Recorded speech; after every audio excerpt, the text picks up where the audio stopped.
let me share an opinion with you. I think anyone who wants to be a game master should be able to run any area of the game, and if they refuse or feel that they can't, they shouldn't be game masters. That is what I believe.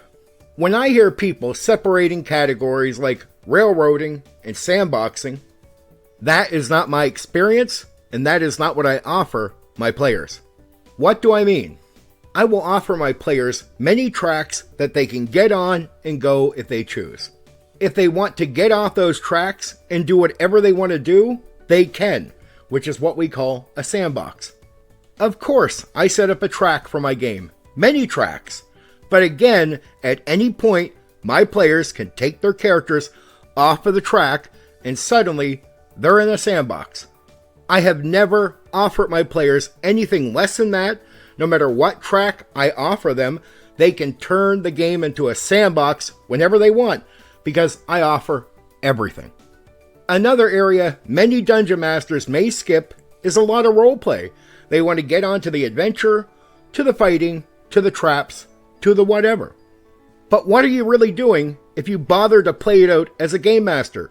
You don't need to do unique voices for every non-player character, so you basically only need the basic details about the NPC, and then you can use your common sense to react to whatever the characters ask or say to that non-player character. And if you're willing to do this with a town, be the merchant, be the guard outside, be the barkeep, speak for them all. You bring your world to life. You bring that area to life. You bring that town to life for your players. Why do we have game masters separating all of these things? Some game masters feel like they are limited. They can't do this. They can do this. So they won't give you everything. They'll give you what they feel they can give you and nothing more. Some of those people are very humble and they'll admit they feel like they can't do the other things.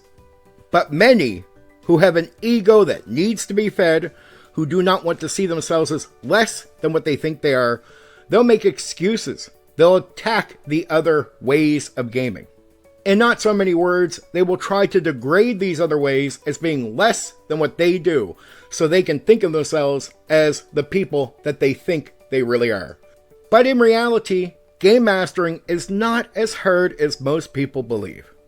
To have a sandbox, you need to be willing to improvise, make up things as the characters go through the world. You may be worried that you can't do it, but I promise you, you can. Oh, you may make mistakes, there's no doubt about it, there is a process. The mistakes won't be major all the time, but you'll make them, you'll learn from them, and you'll fix those areas. If you're not egotistic, be humble, admit at any time when you make a mistake as a game master, so you know that it's a mistake, and you can focus on properly fixing the problem. The characters go to a part of the town where you didn't plan anything, but there's going to be people there. Use your common sense, start painting the area for yourself in your own mind, like there's guards down here, there may be a merchant at the shop down here, there's some people standing out on the corner over here. Picture it in your mind. As soon as you get that picture in your mind, feed that information to your players. And then don't be afraid if they walk up to a guard to start talking to them, let them, and you'll find that you can handle it. It's not as intimidating as you think. It really only takes common sense. And the more you do it, the more you get comfortable with it, the better you get at it. The only real way to offer freedom to your players, as they would call it the sandbox, do whatever you want, is you need to be able to improvise and be okay with it, comfortable with it, and willing to take a risk of falling on your face, because that is part of improvising. You're going to make mistakes at time. It's not always going to be written out, scripted for you, planned, so players have to accept that. But once you're willing to do that, your players can have freedom. Even if you put them on a track, you're not scared of them getting off the track and doing what they want whenever they want. And it is amazing what can come of that free-flowing, improvising mode. You'll make stuff up, and you will be amazed how it impacts the characters in the world. What you're making up will turn into something amazing, and sooner or later, what you're making up becomes a track that you can work on, just like your other track. It might be a new track with a new story, new bad guy, new whatever, But it was created, it was developed through you being willing to improvise and allowing your players to do anything. Here's what happens to game masters that give up, that think they can't do everything. They degrade these other ways, right? If they like to run a track, they'll degrade the idea of sandboxing. Because they do that, they start to value very important things a lot less. They see no value in role-playing and communicating the setting. Just get on to the adventure. Get to the dungeon. Why bother with this other stuff? It does nothing for your character. It does nothing for the game. So it has no value. Why bother with it? But in reality, everything is valuable.